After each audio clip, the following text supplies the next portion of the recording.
QLD, TQQQ 하시는 분들께 가장 위험한 순간은 급락장이 아닙니다. 가장 위험한 순간은 내 마음이 하와이만 찾을 때입니다. 수익이 한번 크게 터지면 그때의 공기와 그때의 기분과 그때의 확신을 다시 느끼고 싶어집니다. 그래서 차트만 켜면 머릿속에서 비교가 시작됩니다. 지난번에는 이쯤에서 더 올랐는데, 지난번에는 이 뉴스 나오고 바로 튀었는데, 지난번에는 내가 더 용감했는데, 여기서부터 QLD, TQQQ는 투자라기보다 감정의 여행이 됩니다. 목적지는 하나입니다. 예전에 내가 가장 행복했던 가격, 예전에 내가 가장 강했던 계좌, 그 하와이 같은 순간으로 돌아가는 겁니다. 오늘 이야기는 한 사람이 3년 동안 세계를 돌며 1억을 쓰고 나서야 깨달은 것에서 시작합니다. 공기업을 4년 다니다가 어느 날 확 끊고 나옵니다. 일상이 생기를 갉아먹는 느낌, 내가 살아있는 게 아니라 버티는 느낌, 그걸 더는 못 견디겠는 겁니다. 돈이 불안해도 단 한 번은 내 방향으로 살아보고 싶다는 마음, 그 마음 하나로 떠납니다. 첫 목적지가 하와이였습니다. 농장에서 텐트 치고 살면서도 이상하게 행복했습니다. 하루가 단순해지고 몸이 자연으로 돌아가고 바다와 석양과 공기와 리듬이 딱 맞아떨어지는 느낌이었습니다. 사람도 만납니다. 평생 갈 영혼의 친구 같은 사람도 생깁니다. 그때 마음속에 확신이 생깁니다. 이런 자유와 행복을 나도 만들 수 있겠다는 확신입니다. 그리고 그때부터 유튜브도 시작합니다. 여기까지는 아름답습니다. 문제는 그 다음부터입니다. 하와이를 떠나 멕시코로 가고 중남미로 가고 이동이 잦아지면서 만남과 이별이 반복됩니다. 혼자 여행하는 고독이 커집니다. 그런데 유튜브는 오히려 잘 됩니다.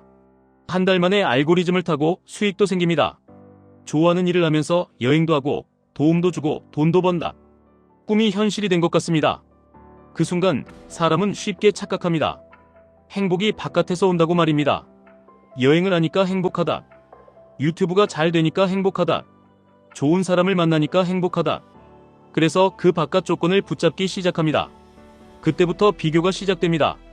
어디를 가도 하와이와 비교합니다. 사람을 만나도 하와이에서 느꼈던 연결감과 비교합니다. 바다를 봐도 하와이의 그 감각과 비교합니다. 결과는 하나입니다. 지금이 점점 시시해집니다. 지금은 뭔가 부족해집니다. 그래서 결론을 이렇게 냅니다. 다시 하와이로 돌아가야겠다. 더 행복한 곳으로 가면 유튜브도 더 잘 되고 콘텐츠도 더 좋아질 것이다. 근데 세상은 늘 바뀝니다. 하와이도 바뀝니다. 그 영혼의 친구는 이미 미국 본토로 돌아가 있습니다. 혼자 있는 시간이 늘고 왜 나는 예전처럼 행복하지 못하지? 라는 생각이 덮칩니다. 유튜브는 잘 되는데 마음은 무겁습니다. 그리고 어느 순간 한국으로 돌아옵니다. 10개월 만에 돌아온 한국은 반갑지만 낯섭니다. 나는 예전의 내가 아닌 것 같고 일도 없고 나를 붙잡아주는 구조도 없습니다. 그러다 다시 발리로 갑니다. 일을 열심히 하고 책도 쓰려 했는데 결과는 무기력입니다. 노트북 앞에 오래 앉아있고 여행은 줄고 내가 원하던 삶인데 왜 행복하지 않지? 이 생각이 머리에서 떠나지 않습니다. 대체 어디로 가야 행복하지? 이 질문도 계속 남습니다. 그래서 스스로 결론을 내립니다. 긴 혼자 여행은 내 정신에 좋지 않다. 한국으로 돌아가자. 그런데 한국에서도 뿌리를 못 내립니다. 우울해지면 또 떠납니다. 여행만이 답을 줄 것 같은 마음. 그 패턴이 반복됩니다. 그 다음 선택이 워킹홀리데이 호주였습니다. 일상과 여행을 섞어보자. 1년짜리 비자라 일상을 경험하면서도 낯선 나라라 여행자처럼 살 수 있다. 이번엔 될 것 같다. 그런데 그때 한국에서 한 사람을 만납니다. 대화가 편하고 따뜻합니다. 그 사람은 미국에 살고 나는 호주로 갈 예정이라 가벼운 연락만 이어갑니다. 그런데 그 연락이 마음을 바꿉니다. 누군가 나를 보고 있다. 누군가 나를 신경 쓴다. 그 감각이 행복을 줍니다. 그리고 또 하나의 집착이 생깁니다. 그 사람을 꼭 만나야 한다. 결국 호주에 도착하자마자 거의 바로 미국으로 갑니다. 기대가 커집니다. 비행기만 타면 행복이 있을 것 같습니다. 그런데 입국 심사에서 막힙니다. 지난 3년간 미국 체류 이력이 많아서 심사가 까다로워지고 2차 심사실에 들어가 15시간을 갇히고 결국 입국 거절입니다. 미국 밖 공항에서 기다리는 그 사람은 있는데 나는 폰도 못 쓰고 한 발짝도 나갈 수 없고 다시 호주로 돌아갑니다. 여기서 마음이 무너집니다. 내가 뭘 잘못 살아온 걸까? 왜 하필 지금 이 일이 생길까? 호주 공항 근처 숙소에서 며칠을 울고 아무것도 못하고 도움은 절실해집니다. 그때 문득 한 사람이 떠오릅니다. 과테말라에서 딱 한 번 만났던 친구입니다. 그 친구가 호주에 있다는 걸 알고 연락합니다. 그 친구 덕분에 부모님 집에서 지낼 수 있고 조금씩 몸과 마음이 회복됩니다. 그리고 그 과정에서 아주 이상한 경험을 합니다.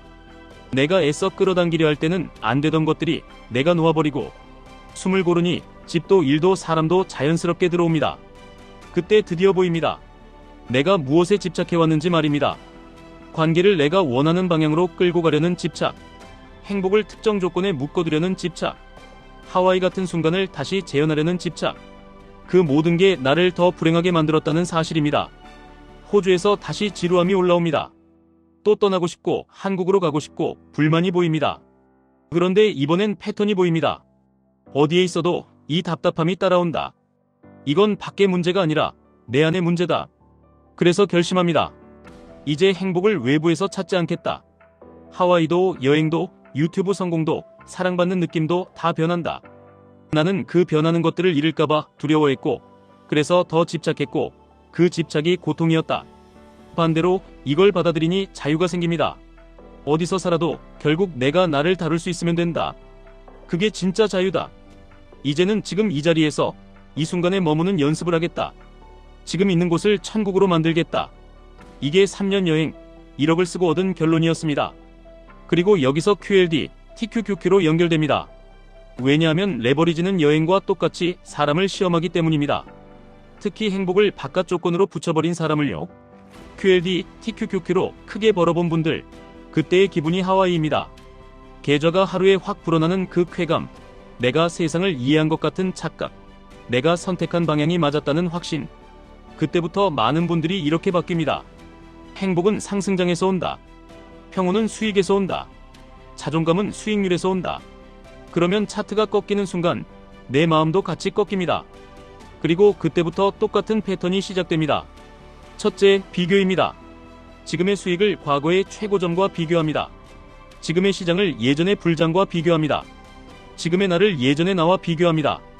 비교는 감사를 죽이고 현재를 죽입니다. 둘째, 집착입니다. 이번에는 무조건 다시 최고점을 뚫어야 한다. 이번에는 예전처럼 크게 벌어야 한다. 이번에는 그 기분을 되찾아야 한다. 그래서 포지션이 커지고 레버리지를 더 올리고 시간을 단축시키려 합니다. 셋째, 도피입니다. 마음이 힘들면 더 자극적인 종목을 찾습니다. 더 빠른 종목을 찾습니다. 더 큰 레버리지를 찾습니다. 혹은 반대로 계좌를 덮고 현실에서 도망갑니다. 둘 다 같은 도피입니다. 넷째, 붕괴입니다. 어느 날은 시장이 나를 멈춰 세웁니다. 갑작스러운 급락, 예상 못한 악재, 혹은 개인 사정으로 강제 현금화. 여행에서 2차 심사실이 사람을 멈춰 세운 것처럼 시장이 내 의지와 상관없이 문을 닫아버리는 순간이 옵니다. 이때 대부분의 분들이 오해합니다. 내가 종목을 잘못 골랐다고 말입니다. 내가 운이 없었다고 말입니다. 내가 정보를 놓쳤다고 말입니다. 물론 그것도 일부입니다. 하지만 더 큰 핵심은 따로 있습니다. 행복을 외부 조건에 맡긴 투자 구조, 평온을 시장이 대신 만들어주길 바란 마음, 그게 무너졌을 뿐입니다. 그래서 해결은 차트보다 먼저 마음에서 시작합니다. 바깥은 변합니다. 불장은 영원하지 않습니다. 유튜브 알고리즘도 변하듯 나스닥도 변합니다. 금리도 변합니다. 환율도 변합니다. 정책도 변합니다. 그리고 레버리지 종목은 그 변화를 더 크게 느끼게 만듭니다. 그럼 QLD, TQQQ를 하면서도 무너지지 않으려면 무엇이 필요할까요? 첫째, 목적을 수익이 아니라 구조로 바꾸셔야 합니다. 오늘 얼마 벌었느냐가 아니라 내가 정한 규칙을 오늘 지켰느냐, 내가 정한 비중을 오늘 지켰느냐, 내가 정한 생활을 오늘 지켰느냐. 이게 기준이 되면 시장이 흔들려도 중심이 남습니다. 둘째, 행복을 수익에서 분리하셔야 합니다. 수익은 보너스입니다. 좋으면 감사하고 나쁘면 배웁니다. 이게 되면 레버리지가 도구로 남고 레버리지가 내 자존감을 삼키지 못합니다. 셋째, 과거의 하와이를 버리셔야 합니다. 레버리지에서 가장 위험한 생각이 있습니다. 예전처럼만 되면 이 생각이 계좌를 망가뜨립니다. 시장은 매번 다르고 내 상황도 매번 다르고 내 몸도 매번 다릅니다. 그때의 기분을 재현하려는 순간부터 판단이 아니라 중독이 됩니다. 넷째, 지루함을 견딜 힘을 만드셔야 합니다. 여행자도 호주에서 지루함이 올라왔습니다. 투자자도 상승장이 끝나면 지루함이 옵니다. 횡보가 길어지면 손이 근질거립니다. 그때 거래를 늘리면 수익이 아니라 감정이 계좌를 움직입니다. 레버리지는 그 대가가 큽니다. 지루함을 견디는 사람이 오래갑니다. 다섯째, 내가 내 삶을 붙잡고 있어야 합니다. 레버리지 투자자는 계좌만 붙잡으면 안 됩니다. 수면, 운동, 가족과의 시간, 일의 리듬. 이게 무너지면 작은 변동에도 감정이 크게 흔들립니다. 그 순간 레버리지는 증폭기가 됩니다. 여기서 한 단계 더 들어가겠습니다. QLD, TQQQ를 하는 분들이 진짜로 원하는 건 돈만이 아닙니다. 사실은 자유입니다. 내가 선택할 수 있는 삶, 내가 원하는 방향으로 움직일 수 있는 힘. 여행자가 찾던 것도 그거였습니다. 근데 그 자유는 계좌 숫자로만 오지 않습니다. 내 마음이 어디에 있어도 안정적인 상태, 그게 있어야 돈이 자유로 바뀝니다. 그게 없으면 돈은 불안을 키우는 연료가 됩니다. 이제 자주 나오는 질문들을 정리해드리겠습니다. QLD랑 TQQQ 중 뭘 해야 하느냐? 답은 성격이 아니라 구조입니다. 내가 흔들릴 때 버틸 수 있는 쪽이 정답입니다. 잠을 못 자고 일에 지장이 나면 그건 내 그릇보다 큽니다. 레버리지는 내 그릇에 맞아야 합니다. 큰 수익보다 큰 평온이 먼저입니다. 평온이 있어야 수익이 쌓입니다. 지금 들어가도 되느냐? 이 질문은 대부분 마음이 급할 때 나옵니다. 급할 때 들어가면 급할 때 나옵니다. 급한 마음이 사라질 때까지 행동을 미루는 게 투자 실력입니다. 대신 내가 정한 규칙이 있다면 그 규칙대로만 하시면 됩니다. 규칙이 없으면 언제나 확률이 아니라 감정으로 들어갑니다. 손실이 나면 어떻게 하느냐? 손실은 피할 수 없습니다. 다만 손실이 나를 무너뜨리지 않게 만들 수는 있습니다. 그 방법은 손실을 내 정체성과 분리하는 겁니다. 오늘 마이너스여도 나는 괜찮은 사람입니다. 오늘 흔들려도 나는 다시 균형을 잡을 수 있습니다. 이걸 매일 연습해야 합니다. 레버리지는 연습 없이 하면 무조건 마음이 먼저 무너집니다. 나는 왜 계속 하와이만 찾는 것 같으냐? 이건 투자 실력 문제가 아니라 마음의 습관입니다. 좋았던 순간을 붙잡고 싶은 마음, 그 마음을 나쁘다고 욕할 필요는 없습니다. 다만 알아차리셔야 합니다. 지금 내가 투자를 하는 건지, 추억을 재현하려는 건지, 이걸 알아차리는 순간부터 자유가 생깁니다. 마지막으로 딱 한 문장만 남기겠습니다. 행복을 바깥에서 찾으면 QLD, TQQQ는 언젠가 나를 흔듭니다. 행복을 안에서 찾으면 QLD, TQQQ는 그냥 도구가 됩니다.